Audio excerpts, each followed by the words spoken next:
So today, well, the title is pretty obvious. How to check into a Carnival Cruise, right? So let's do this.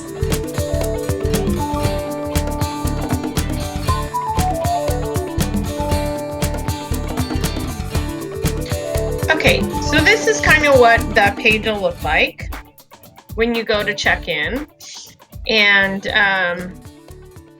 so you'll have these kind of things on the sides, which lists all the information that you're going to be going through during this time. And so you'll kind of see where we're at. Here is where the booking number is. Of course, I'm not going to show ours to you, but this is what your page looks like. You want to check in now. If you need to edit any guest information, do it now. So here we go. Okay, so you want to have the information of where your family members, so in my case, you'd put your own address in, but in my case, I'm going to be putting in, not you, but me, I'm going to be putting in my daughter's address, so that information is in there. Once that information is in there, then you just hit save. It will ask you if you want to apply that same address to everybody in that cabin.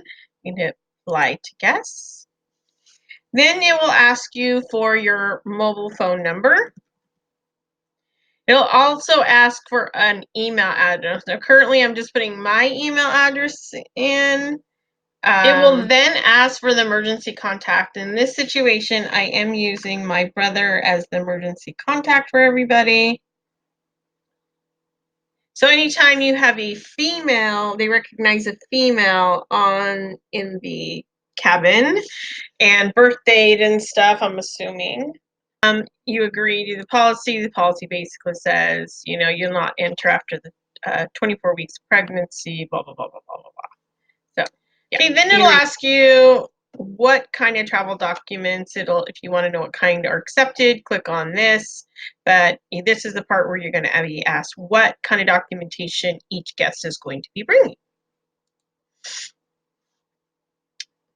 And it will ask you if everyone's a U.S. citizen. As you can see, it's going down the line here. So, all right, for each person, this is kind of what it looks like. I'm scrolling just slightly up. My daughter's name is up above here, but this is kind of what it looks like. Again, it'll have that option, and you can just click on whichever one they will be bringing. In this case, and it will ask for each person individually what they will be bringing. So just remember, you have to go through each person that's in the cabin. All right, then it'll ask you, it goes to travel plans. You can see here, Cherie's going to be parking a car at the pier. In this case, it'll then ask if they will be flying in for the cruise. It will then ask, is everybody in the cabin have the same travel plans? Gosh, yes. So then it'll ask you what time you plan to board the ship. So in this case, this gives me all these different options. And so here's where they ask your preferred dining time. Now, as you can already see here, this one is waitlisted from people that have already chosen that early dining. But anytime dining or your time dining is my preferred. And so that's originally what we had scheduled, and that's what we'll keep. It'll then ask you what your bedding setup preference is. And so they can do twin beds or a king bed. I'm going to set it up as a twin bed for right now. And if we want to change that, then we can. But I'm pretty sure this one has an upper bunk. And so that may be the way to go for this. All right, here's the part where it gets to the youth program. So I have never had to do this in the past because I've never taken kids on with me. So all these are the different ones that I'm blocking my grandkids' names. And so these are the options that they have. So most of them are in the Camp Carnival. This one's under 2. So I'm thinking that there's like a little daycare area, but I doubt she'll put him in that area. But it looks like all of them in Camp Carnival, but the oldest. So we'll have to see. I've already done my son's. 2 kids, my son and daughter-in-law, and so the other ones we are doing now. All right, then it asks for each individual child if they have any food allergies, if they have permission to sign themselves out, which I'm going to say that's probably a no. And then anybody else that can sign, oh, here it is, anybody else that can sign out the child. So I'm, all right, here it asks for just to accept the registration guidelines, which includes terms and conditions, emergency procedures, and first aid. All right, we're almost done, yay! All right, then it'll click on, here's the contract for everything. It's very lengthy. This is the one where it says, I didn't know. Well, yeah, here it is. So if you want to be a little more informed, then this is the information that you should be looking at. Now do scroll to the bottom of this because so here it'll ask you who's accepting the cruise contract on behalf of these guests. In my case, it's going to be me. I'm going to accept it. All right, so here is what it looks like. This is the summary. See, we're already down here to the bottom with the summary. And it is, so here we have our arrival time. This is the guest documents where you're going to print like your boarding passes, your luggage tags, and all that stuff, which I will do later. So apparently I missed something. When I got to the onboard expenses, because I had already set up an account, I kind of just hit continue here, which basically skipped it. So I actually need to set up the onboard expenses. So here's what it kind of looks like. You choose who it's going to be, who's the primary responsible person. And this is going to be easier if you just have one cabin, obviously.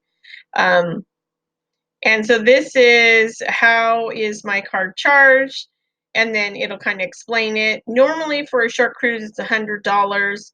If you don't use that, then obviously it goes right back to your credit card. If it's a debit card, it does take a couple, like 2 or 3 days afterwards for it to pop up back on. But if it's your credit card, it usually clears out on the last day. It goes pretty fast. For longer cruises, they will debit 200 or hold $200 on your credit card or debit card, and that's how that is done. If you do a cash account, that is done at the terminal. You do now with Long Beach. I don't know how others work. I've been on a couple different cruises where we actually did do a cash account, and we actually, and this was Miami, we boarded and put the cash on the cruise ship. Now, it was my husband and I. Now he had a cash account and I had a credit card account. And so what was different is I don't know if my credit card, because it was established to the room, that's why he didn't have to go and preset it up inside the terminal or not. I don't really know why. But anyway, he was able to do it on the on the ship. Now, in Long Beach, when we went, then someone was setting up a cash account, and we had to go, after we got through security, we had to go stand another line and set up the cash account before we even boarded the ship. So just remember that if you're doing a cash account, every single terminal may do it a little bit different, and that was the same cruise line, Carnival. So I don't know if it changed in between each cruise or that's just depends on the terminal. So anyway, just so you know. So it will ask you if you want to apply it to everyone in the rooms, and you can. So in this case, there are minors, so you can set a limit. So this is where you can set a limit. I'm going to set it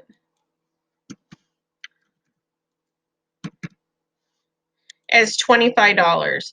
Now, what it doesn't explain is this $25 per day or $25 for the whole cruise. That is something it does not share here, which I would think that maybe that should be a little clearer. But you can always, I guess, change it later. I don't know. Maybe. So as you can see now, everything says complete, and that's because the onboard expenses was not done and that happens, it'll keep you in check to make sure that everything is accurate for your selections and stuff. And your boarding passes, luggage tags, you print here. Now, you have to print them. So don't forget that you have to print them. So if you don't have a printer at home, I believe you can download them and like email them and get them printed somewhere else. I'm hoping most people in this day and age will have a printer at home, but you have to print them in order to get on the ship. There isn't an electronic version yet that I'm aware of. They want to actually see the whole paper document. I'm hoping maybe that'll change someday because try to be sustainable as possible. And so, but yes, you have to print them. Now, so for your luggage tags, what you want to do is make sure you print them as well. If you have oversized luggage that can't fit through security, just like in an airport, they have to be given to the porter.